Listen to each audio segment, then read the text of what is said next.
And I'm joined now by Secretary of State Marco Rubio. Good morning, Mr. Secretary. Thanks for joining us this morning. President Trump has touted this summit as a huge success, but the president going into that said he wanted a ceasefire, he wanted the killing stop, and there would be consequences. Let's take another listen to what he said just before that summit. Russia face any consequences if Vladimir Putin does not agree to stop the war after your meeting on Friday? Yes, they will. Yeah. What will the consequences there will be be? consequences. Sanctions, tariffs? There will be, I don't have to say, there will be very severe consequences. I won't be happy if I walk away without some form of a ceasefire. So, Mr. Secretary, the fighting hasn't stopped, the killing hasn't stopped, and there is no ceasefire. What changed President Trump's mind?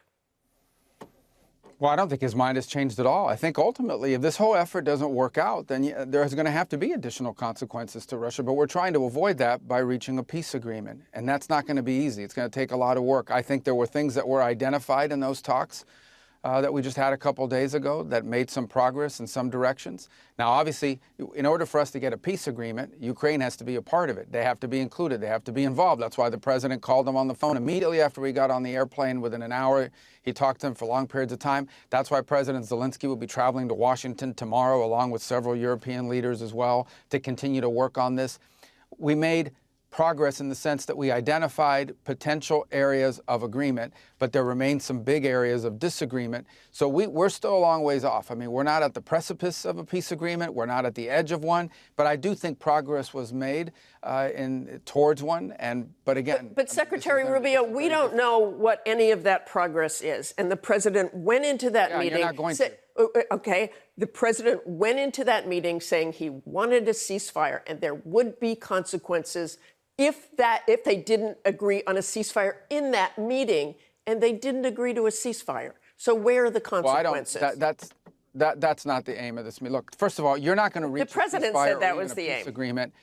Yeah, but you're not going to reach a ceasefire or a peace agreement in a meeting in which only one side is represented. That's why it's important to bring both leaders together, and that's the goal here. The president has said what he'd like to see at some point is we make enough progress so both leaders, Zelensky and Putin, can meet somewhere and finalize this. The only way to finalize a peace agreement is you have to have both sides agree to it and both sides of it involved. How many times have we heard from the Ukrainians and from others, there is nothing about Ukraine without Ukraine? Well, Ukraine wasn't at the meeting, but this was a very important meeting. Now, ultimately, if there isn't a peace agreement, if there isn't an end to this war, the president's been clear there are going to be consequences, but we're trying to avoid that. And the way we're trying to avoid those consequences is with an even better consequence, which is peace, the end of hostilities. That's the aim. That's the goal here. And the president, he deserves a lot of credit. This is not our, look, when he says this, it's true.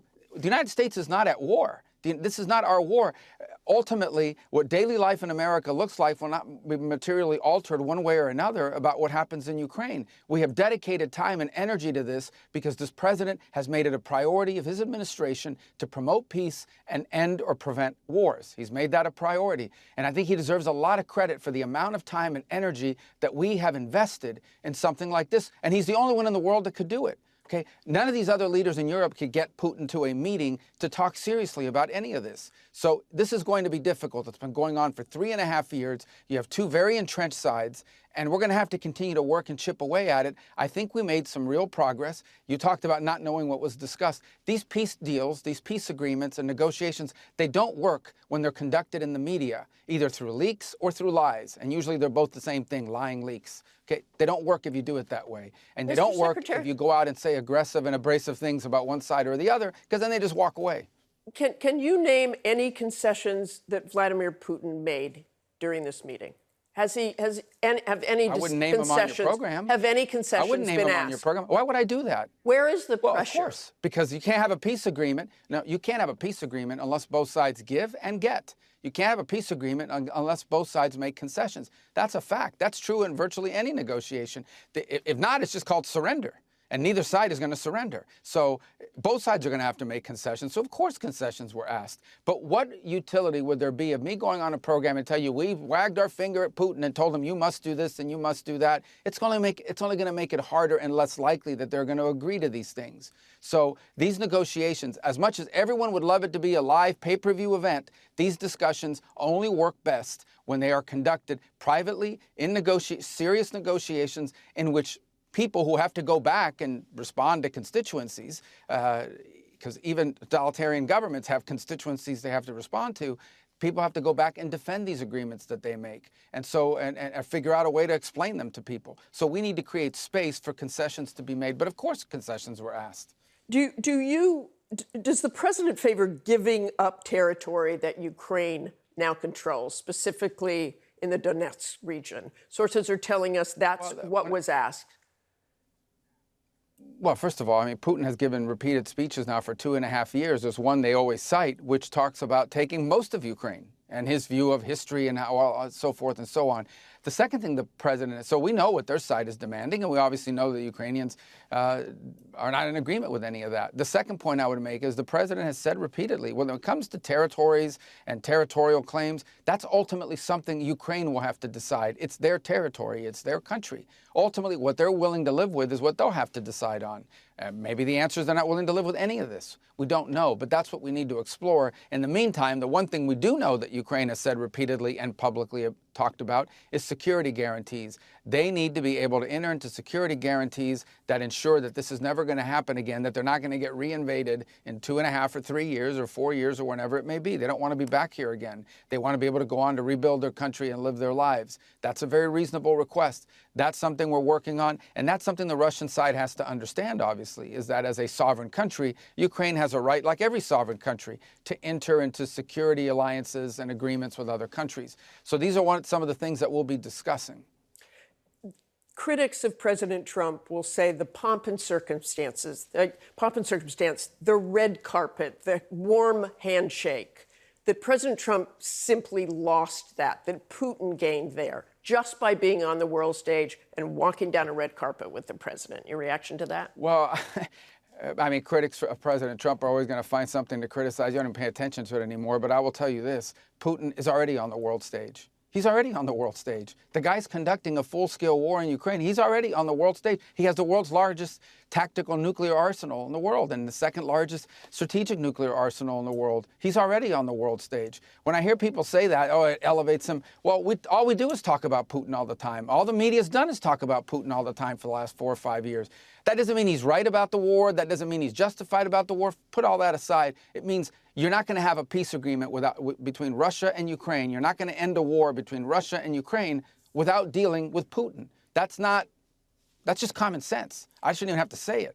So people can say whatever they want. Ultimately, at the end of the day, we have to get the Russian side to agree to things that they don't want to agree to if we're going to have peace. If not, there'll just be a war. They'll keep killing each other. And life will go on in America and in the rest of the world, but not for Ukraine. So the president has invested a lot of time in trying to bring an end to this war. He deserves credit for doing that. He gets criticism for doing that. He could have just let this war go on. The president could have just said, this is Biden's war. It started under him. We'll do what we can for Ukraine, but we're going to focus on other things. He could have easily said that. But he's the only leader in the world that can get Putin to a meeting to talk about serious things. Just a final point here. So at this point, even though he demanded sanctions, no ceasefire, and no deadlines. Well, but ultimately, first of all, about deadlines, the deadline is as soon as possible. We want this war to end as soon as possible. I mean, that's why we're working on it. In terms of sanctions, look, at the end of the day, if we can't reach a peace agreement here and this war continues and so forth, then I anticipate you'll see the president take further action. He's already made that clear. The problem is this. Let's use our heads here. The problem is this. The minute you levy additional sanctions, strong additional sanctions, the talking stops. Talking stops. And at that point, the war just continues. You've probably just added 6, 8, 9, 12 more months to the war, if not longer. More people dead, more people killed, more people maimed, more families destroyed. Okay, that's what happens if you do that. Now, we may end up being at a point where we have to do that, where there is no other recourse, and that's the end. By the way, there already are sanctions on Russia. president hasn't lifted any sanctions on Russia. They're already facing sanctions, severe sanctions, and they're facing them from the Europeans as well. So we may very well reach a point where everyone concludes no peace is going to happen here. We're going to have to do more sanctions. But when you do that, you are basically walking away from any prospect of a negotiated settlement here, which is what everyone is asking us to do. Everyone, including the Ukrainians and all the countries of Europe, are begging the United States to be engaged, engage Putin, and try to get him to agree to a peace agreement. They're all asking us to do that. They all are. And the minute you levy new sanctions, those talks probably stop for the foreseeable future, and that means the war continues for the foreseeable future. I hope that doesn't happen. We may very well wind up there, but we're going to try to do everything to prevent it because we want to reach a peace agreement. Okay, thanks very much, Secretary Rubio. We hope that happens.